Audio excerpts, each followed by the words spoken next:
Hi, everybody. Welcome back to English 247. This is for our class for Thursday, the 6th of November, where we are talking about Jane Eyre. And also, today is the due date for paper number 1. Now, I had indicated that I have rolling deadlines, so that means that you don't necessarily have to have the paper in by today, but I'm hopeful that you would because we are about midway through the semester, if not a little bit past, believe it or not. So this would be a good time to submit in your first paper. And as you know, you all have the option of a revision. Once I return that paper to you with commentary on it, you get to decide if you want to rewrite it for a higher grade. And you would get the higher of the two grades, and you have up until the ending of the semester in which to do that.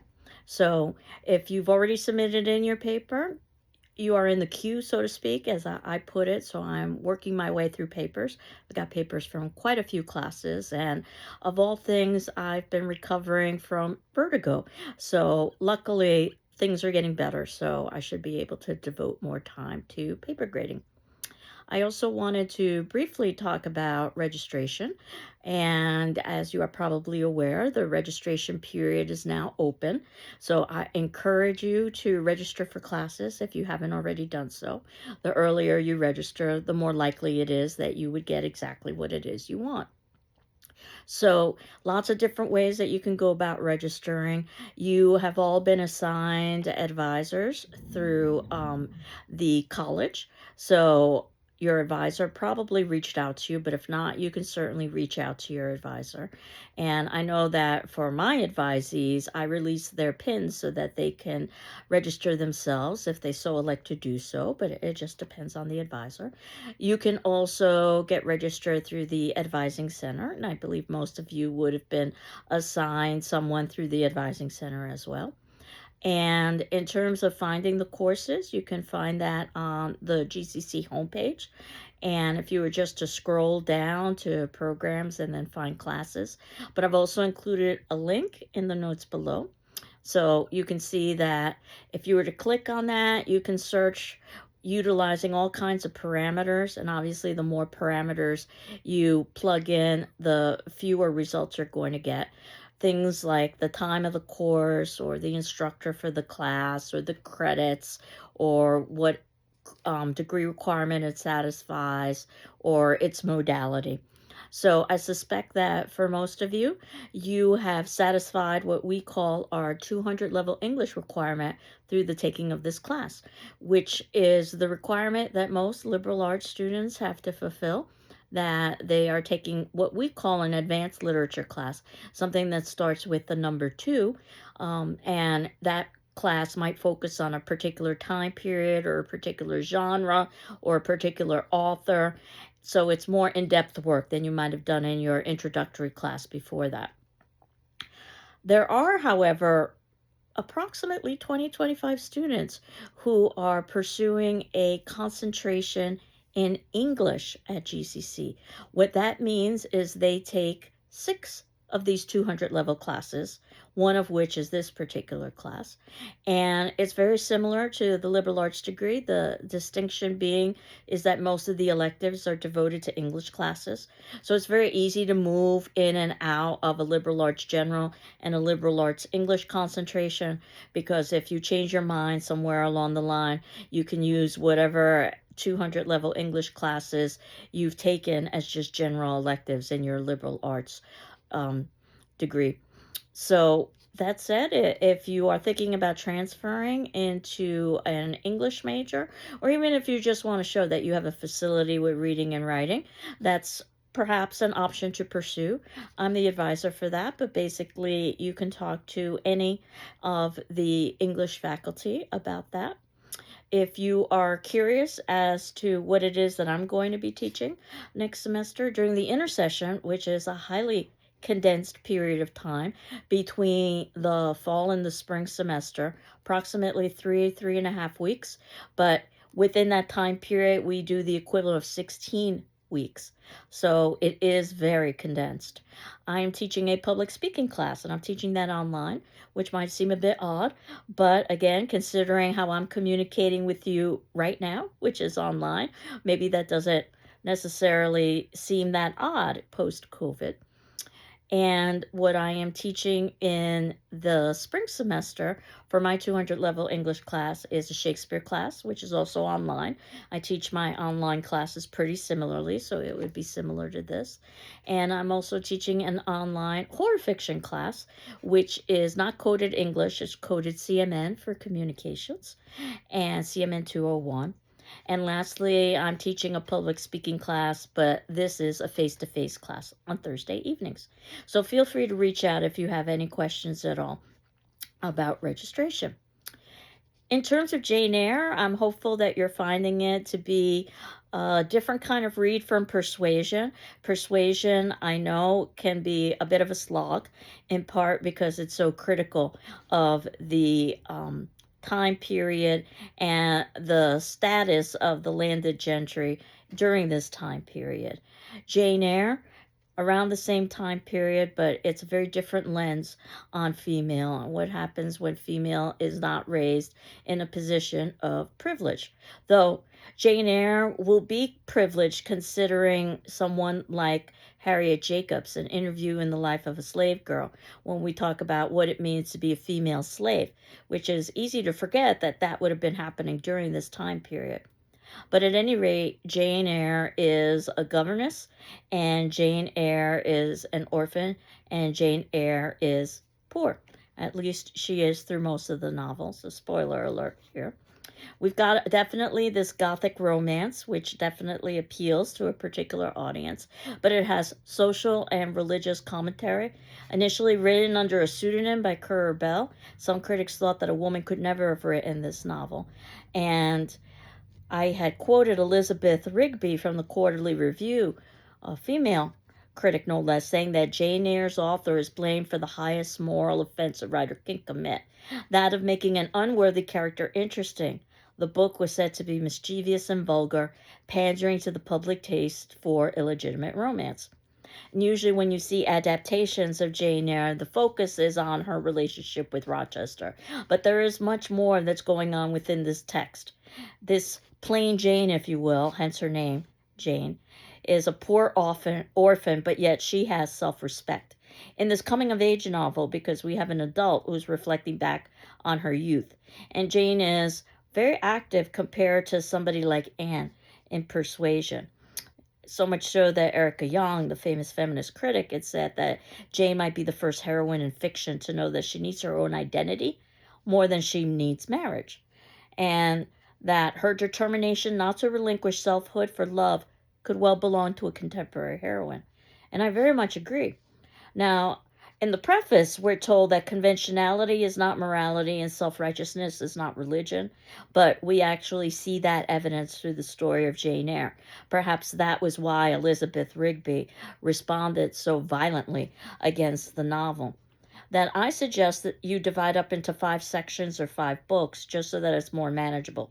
The good news is that now that we have read Jane Eyre, notice I'm using the past tense here, basically the other readings are much shorter and they should be much more accessible, in part because they're more contemporary.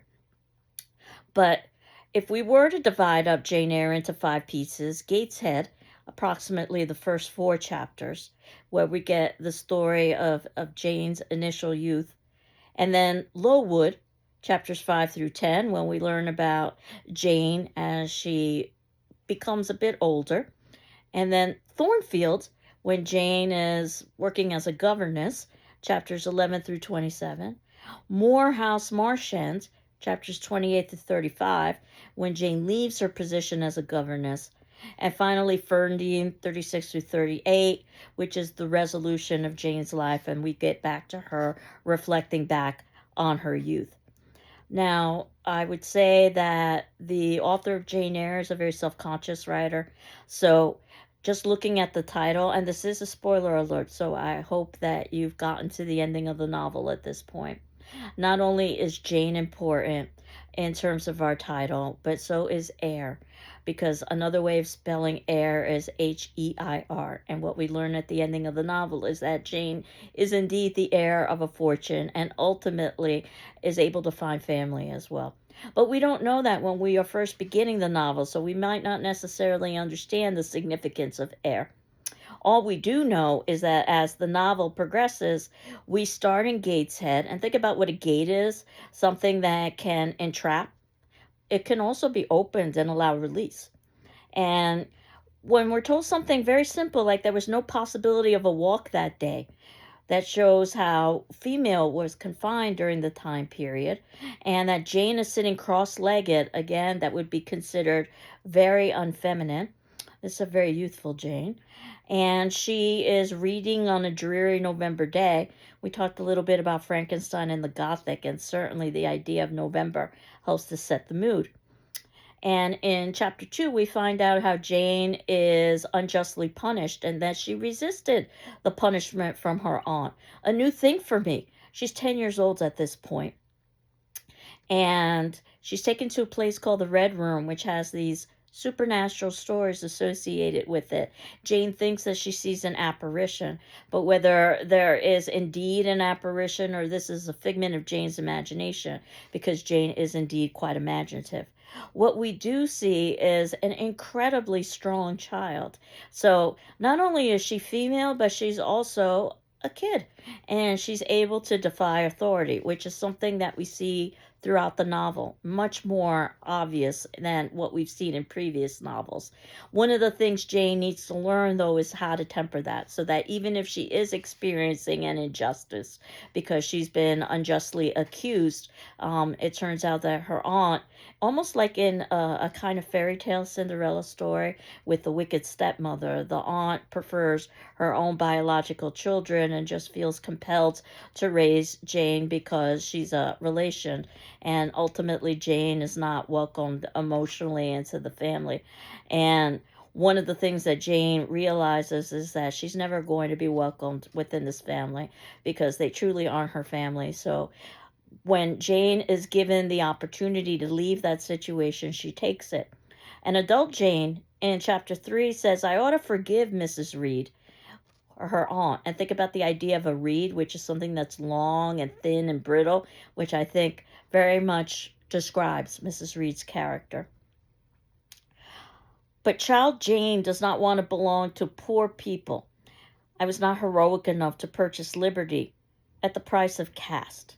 So we get some backstory about Jane, that Jane's birth mother married a poor clergyman and was disinherited. And Jane's parents ultimately died. We know the importance of a good match because we spent all that time with persuasion. And the mother's brother, Mr. Reed, took in Jane. Mr. Reed dies, and now Mrs. Reed is grudgingly raising Jane, while Mrs. Reed spoils her own children, who John, Eliza, and Georgiana, who are examples of great privilege, much of what we would have seen in, let's say, Sir Walter Elliot in Persuasion. And of course, Jane doesn't know any other lifestyle than one of a certain level of comfort, even though she is ostracized from the family. It's one of the lessons that Jane herself has to learn. Once as an adult, where she's forced into poverty, then she realizes that there really is nothing wrong with poverty. But of course, Jane is a product of her time.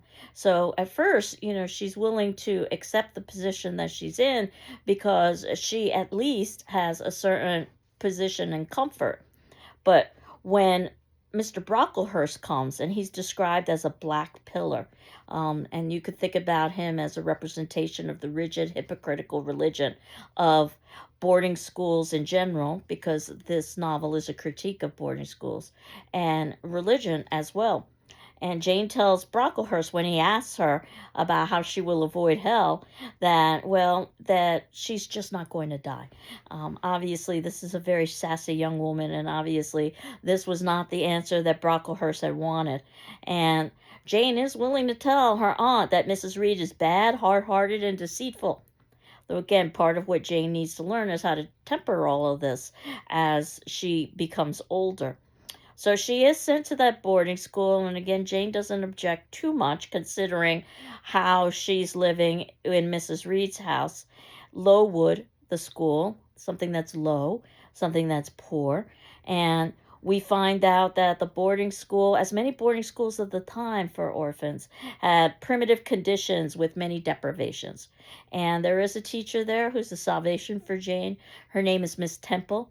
And think about the idea of what a temple is. It's a place of sanctuary and safety, which is what Jane finds there. She basically finds a female mentor, and that Jane also finds a friend, something that she hasn't had before. Certainly, it wasn't something she was going to be finding with her cousins in the Reed family. Helen burns, and might I suggest that Helen does indeed burn an impression upon Jane. And Jane in chapter 8 says quite tellingly, "If others don't love me, I'd rather die. I can't bear to be solitary and to hate." And one of the lessons is that ultimately one should love oneself, and then other love will follow. That one's love should be dedicated to God and to self respect and to dignity, which is a very modern day concept when you think about it. Eventually, in chapter 9, Helen dies of tuberculosis, which would have been a common ailment at the time. And it's oftentimes thought that the reason why Helen dies is because she was too rigid in the way that she saw the world. Either you were saved or you were damned, and that ultimately she wasn't able to appreciate the life that she had. Certainly not in the way that Jane is able to appreciate living. So Jane is much more vibrant and alive than the individuals who engage in self deprivation in hopes of a better afterlife, which is another message that's embedded within the text. And the idea that Jane thinks the world is pleasant, it would be dreary to be called from it, is a theme that we'll see throughout, that Jane is able to enjoy her life but still keep to the precepts of her religion and God. In chapter 10, we find out that improvements would ultimately be made to Lowood, and Jane is in part finding a new servitude, as she puts it, um, because now Miss Temple is leaving Lowood, and that means that Jane, who started her position there as a teacher, no longer feels compelled to remain because her mentor isn't there. So she thinks that the only possibility she has is a kind of servitude, but we'll see that within her servitude, she has an incredible amount of independence. It's a contrast and a seeming contradiction that we will also talk about again in Incidents in the Life of a Slave Girl, that how can one be free yet also a slave at the same time. But nevertheless, Jane is quite bold in chapter 10, and then she decides to take the initiative and to advertise for employment as a governess. And again, think about the time period for a woman to basically take matters into her own hands. Governess being one of the few positions that would be available to female, assuming the female was single. And of course, at this point, Jane is. And in chapter 11, this is where Jane is able to find an employment at the Thornfield estate. And think about a thornfield. A field is positive, there's growth and there's opportunity, but a thorn can be painful and can be dangerous. And Jane is going to find both positive and negatives when she goes to Thornfield. And she meets the housekeeper, Mrs. Fairfax. And Mrs. Fairfax says something quite telling about class and position when she says that the others at Thornfield are only servants and one can't converse with them on terms of equality. And perhaps that makes a little bit more sense now that we've gone through the world of persuasion. Adele Varennes is Jane's pupil, and it turns out that Mr. Rochester, the master of Thornfield, whom she hasn't yet met, is going to play a huge role in Jane's life. And Adele is Rochester's ward, and it could be, but it's uncertain whether or not Adele is Rochester's illegitimate child.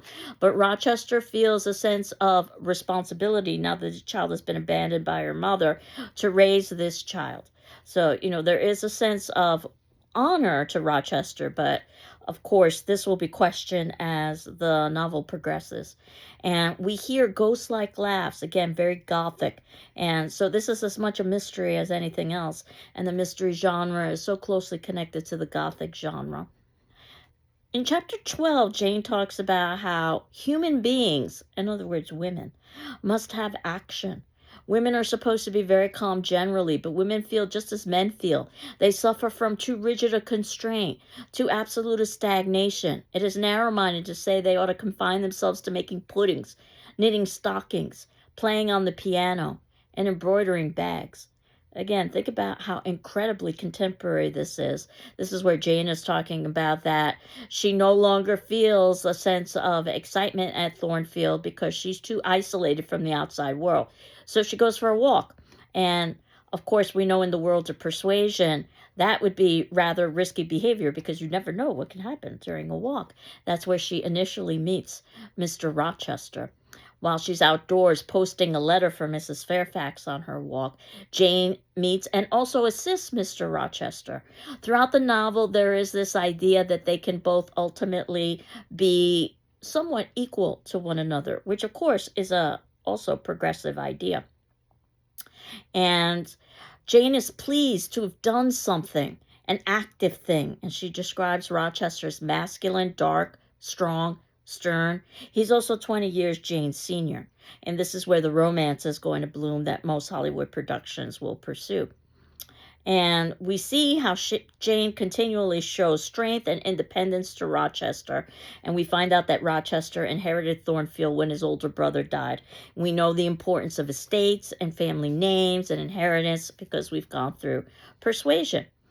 And that Rochester asked Jane, for instance, as he probably does with most of the people he interacts with in chapter 14, if he's handsome.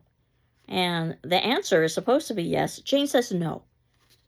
Rochester asks Jane to speak. In fact, he tells her to speak. She remains silent, eventually stating that nothing free-born would submit to insolence, even for a salary. Jane is completely unlike anybody else Rochester has met because of Rochester's position and his money. The assumption is that everybody will basically bow to his will. And Jane, who has no money, who has no title, who has no birthright, refuses to do so. So he's captivated by Jane. In chapter 15, we find out that Rochester's bed is set on fire, perhaps by a servant named Grace Poole, who might be the reason for these eerie laughs. So again, that's the mystery that we need to solve. Jane assists Rochester. And then Rochester in chapter 16 ends up introducing another woman into the mix. He brings his beautiful, albeit vain and arrogant, girlfriend, Miss Blanche Ingram, and a group of friends to Thornfield, demanding that Jane keep in their company. Well, at this point, Jane has fallen in love with him, and it pains her to see him with another woman, but she submits to his demands. And she says that she doesn't condemn him for marrying only for interests and connections. Again, very persuasion-like. That Jane understands that he doesn't have real affection for this Miss Ingram. The reason why he would be marrying her in the first place is because ultimately it would make a good match, as they say in persuasion. And then in chapter 18, we get the introduction of a Mr. Mason, who's mysteriously arriving from Jamaica. You know, the representation of that which is outside or other. Chapter 19, and this is where it's hard to perhaps support all of Rochester's actions. Not only does he, in some ways, torment Jane by making her sit through the parties that he's giving and the idea that he's going to betroth himself to another, but he pretends to be a fortune teller and says to Jane, "You are cold because you are alone. No contact from the fire strikes you. You are sick because the best of feelings, the highest and sweetest to man, keeps far away from you. You are silly because, suffer as you may, you will not beckon it to approach, nor will you stir one step to meet it where it waits you." And Jane's brow professes to say, "I can live alone if self-respect and the circumstances require me to do so." Of course, this is a little bit of foreshadowing because this is exactly what's going to happen. "I have an inward treasure born in me which can keep me alive if all extraneous delight should be withheld or offered only at a price I cannot afford to give." So in chapter 20, turns out Mr. Mason is attacked. We don't know how or why. Jane nurses Mr. Mason. We remember from The Cult of True Womanhood and the role of female playing nurse. and says to Rochester, if anyone you know has suffered and erred, let him look higher than his equals for strength to amend and solace to heal. This will also be some foreshadowing for Rochester himself. In chapter 21, we go back to the Reed family, and now we find out that Jane's cousin, who was really bullying her when they were children, is dead. The assumption is that he died of a suicide, and now Mrs. Reed is on her deathbed and asked to see Jane, and Jane feels compelled to go. And she finds that her other two cousins, Georgiana, is now a spoiled, arrogant woman looking to marry a rich suitor. I can't help but think of Mary Elliott in Persuasion. Eliza has become the exact opposite, a distant, cold, religious woman planning to join a nunnery. And again, in terms of the options for female, you know that if one came from a particular class, well, the idea was to marry in that class or higher and to live a life of privilege. We saw that in Persuasion. Or one could devote oneself to God and religion, but it was a very cold, unforgiving kind of God and religion, which is what we see with Eliza. And we also saw with Mr. Brocklehurst. And what Jane provides is the balance between the two. And I use balance deliberately because we had talked about the idea of balance in Persuasion as well.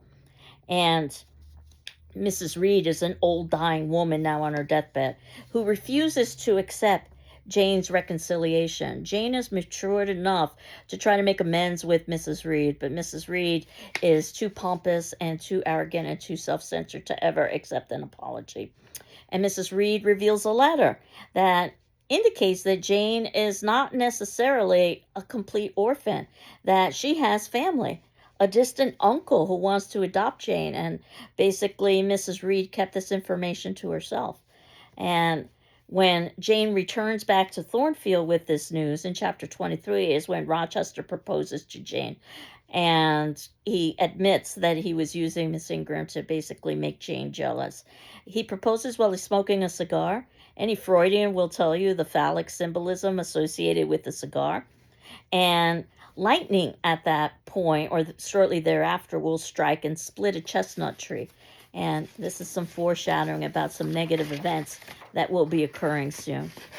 In chapter 24, Rochester wants to basically make Jane like every other woman of a certain status or class. He wants to give her silks and pearls, but Jane refuses and says that I will not be your English Celine Varens. I shall continue to act as Adele's governess. How bold that is. And by that I shall earn my board and lodging, and you shall give me nothing. And that will keep him in reasonable check. And there's a certain truth to this, and the idea that if Jane maintains her independence, then ultimately Rochester is going to continue his fascination with her. If Jane were to submit and be like every other woman, chances are Rochester would become bored, whether Rochester realizes it or not. In chapter 25, Jane has disturbing dreams, evil omens, again, very gothic. And her wedding veil is ripped in two. You know, the idea of two, what we're going to find out is that there are two women to play here with Rochester. Our big reveal is in chapter 26, where Rochester is still married to Mr. Mason, remember him? His mad sister Bertha. And Grace Poole is the one that's been the caretaker in Thornfield. So that's the answer to the Gothic mystery. It wasn't supernatural at all. You know, the idea of that woman being hidden away in an attic in a madhouse was not unusual during the time period. Rochester says that he felt a sense of honor in being able to care for her. But of course, what she is she's isolated and she doesn't have any sense of community. So again, we have to wonder about Rochester as he first runs off across Europe and has relationship after relationship and realizes he's completely dissatisfied. And then he comes back to Thornfield and meets, of all people, Jane, who is so different from all of the other women he's ever experienced. And when Jane finds out, of course, that Rochester is married to another, she could never maintain a relationship with him, even though he insists that she do that and live with him as her lover. And in chapter 27, Jane thinks, none shall help you. You shall yourself pluck out your right eye. Keep this in mind in terms of the ending of the novel. yourself cut off your right hand. So keep that in your mind when you're reading the ending of the novel. And resist the temptation of becoming Rochester's mistress. And she tells Rochester, do as I do, trust in God and yourself. Believe in heaven, hope to meet there again. And she thinks, I can care for myself. The more solitary, the more friendless, the more unsustained I am, the more I will respect myself, which is exactly what she does. Jane flees into nature, chapter 28. If you know anything about King Lear and Shakespeare's play, then you'll see that there are some parallels about fleeing into nature. That nature is the universal mother. We talked about this with Frankenstein, that we could see nature as a feminine force. And of course, Jane is cared for by this motherly feminine force, Mother Nature, that being benign and good. Though she does suffer the physical and emotional pain of being reduced to being a beggar, she has no income at this point, and she's rescued, because we are going to get a happy ending here, by a family named the Rivers family, Mary, Diana, and St. John, who live at Marsh End. So this is going to be the ending of a marsh, or the ending of something negative for Jane. Or it's also known as Moor House. This is a house where Jane is going to be finding more. This is going to be the ending of pain and the beginning of happiness for Jane. This is usually the section that's cut in most Hollywood productions. In chapter 29, we find out that after Jane has been wandering as a beggar, she awakes 3 days later. 3 is such a spiritual number because it's suggestive of Christian Trinity and spiritual rebirth. She tells the housekeeper, who didn't want to let Jane in, that poverty is not a crime. Contrast that to Jane in her childhood, when she had a very different conception about poverty. So Jane has really come of age in many respects.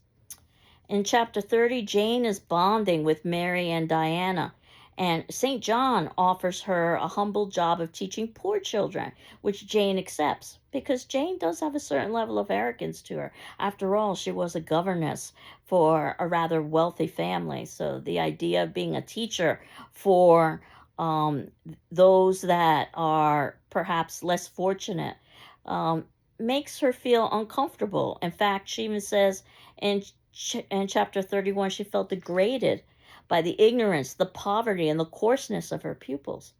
But she also knew those feelings were wrong, and she strove to overcome them. So again, there's this idea of Jane acknowledging some of the errors in her own personality. And the Rivers family learns that they had a long lost uncle. His name was John, who died, but didn't leave them an inheritance. It turns out that he left his inheritance to a distant family relation. All of this will come together in the end, when ultimately Jane, it looks like, might have a possibility of a romance with St. John, but not because he is emotionally attached to Jane, is that he thinks she would make a good match, in the sense that she would be a suitable wife for a missionary. And if she's not willing to be a wife for a missionary, she can accompany him as a companion, but they would be more like brother and sister. There is no love, there is no passion. And this is something that's so important in Jane Eyre, about the importance of maintaining passion. We find out that St. John is attracted to a vivacious Miss Oliver, but ultimately he rejects that attraction because it's too passionate. He wants a missionary's life that's cold and hard and ambitious. And this is where we find out part of our big reveal in chapter 33. St. John learns that this woman Jane, she's been taking the surname of Elliot, no connection to persuasion. This is just a coincidence. Is really Jane Eyre, who has run off from her estate, and a Mr. Rochester who is frantically searching for her. The second big reveal that we get is that St. John, Mary, and Diana Rivers are all related to Jane Eyre. I guess we have to suspend some disbelief that she just happened to end up at their doorstep. They are all cousins, and it turns out their Uncle John, who had died and did not leave Mary and Diana and St. John the inheritance, left the inheritance to his distant relation, Jane Eyre. Their Uncle John, a rich bachelor. And this was in revenge against the Rivers' mother, his sister, who had married a poor clergyman. So Jane is now the heir to family, and she's also the heir to wealth. And how she spends her wealth is quite telling. She decides that it should be split evenly between all of the family members because that's the right thing to do. She joyfully shares her fortune, we're told in chapter 34, with her cousins. And of course, St. John proposes so Jane can become a missionary wife and serve in India and to serve God. Jane refuses. And in chapter 35, if we're going to get any supernatural element in the text, Jane hears Rochester's voice from afar calling to her. And we find out later that Rochester had heard the same from her. Chapter 36 is where Jane leaves Moor House and she returns to Thornfield, which has been ravaged by a fire, and that was perhaps foreshadowed with the fire in the bed, and learns that Rochester lived, but he's maimed and blind. And it turns out that, of course, Rochester's wife, Bertha Mason, is no longer alive, which means that he's now a widower and he's free to marry. So that'll be necessary for our happy ending. And if you know the author Jean Rice, she wrote a novel called Wide Sargasso Sea, which is a fictional account of Bertha's story from Jamaica. But nevertheless, Rochester has left, obviously, Thornfield, because it's just a ravaged ruin, and he's gone to live in one of his other properties called Ferndean. So this is what I consider the last part of the novel. The idea of a fern is something that's green and luscious and new hope, very difficult to kill. And that's exactly what we see with Rochester, who tried to save his wife from the fire. Again, honorable enough so that he has earned Jane and her love. And now that Jane is independent, and of all things, it turns out that Rochester is dependent because he's blind and because he's maimed. They both are now close to equals of one another, so they can have a union. So that when we get to the very ending of the novel in chapter 37 and our happy ending, they've been married at this point for 10 years. This is again an adult Jane looking back on her past. And they have a son and a family. And there's even been some return of Rochester's sight. So the idea that he has atoned for his sins and that God has offered grace is embedded within there. Lots of themes in this novel, things like gender and class and religion and hypocrisy and honor, which we can talk a little bit more about next class. But for today's attendance question, which would be due on Saturday, but certainly if you need additional time, please let me know and I'll be happy to grant you an extension, to identify one quote that you find particularly compelling in Jane Eyre and briefly indicate why. I've shared some of mine with you. It could be one of mine, but it could be something else because there are just so many wonderful quotes in this text to choose. So that's it. As you know, you're not required to respond to your peers, but you are required to read their responses and my responses in turn. And we can finish up with Jane Eyre next class, and then we can continue on. We'll talk a little bit about Emily Dickinson, so we haven't talked much about poetry, but that's one of the things that we'll get a chance to do. We will talk about slavery and incidents in the life of a slave girl, and we will also ultimately talk about Kate Chopin. How we began the semester is how we're going to end the semester with her novella, The Awakening. So I hope you're doing well. I'm doing well, and we will continue on next class, putting some closure on Jane Eyre and moving forward. Take care. Bye-bye.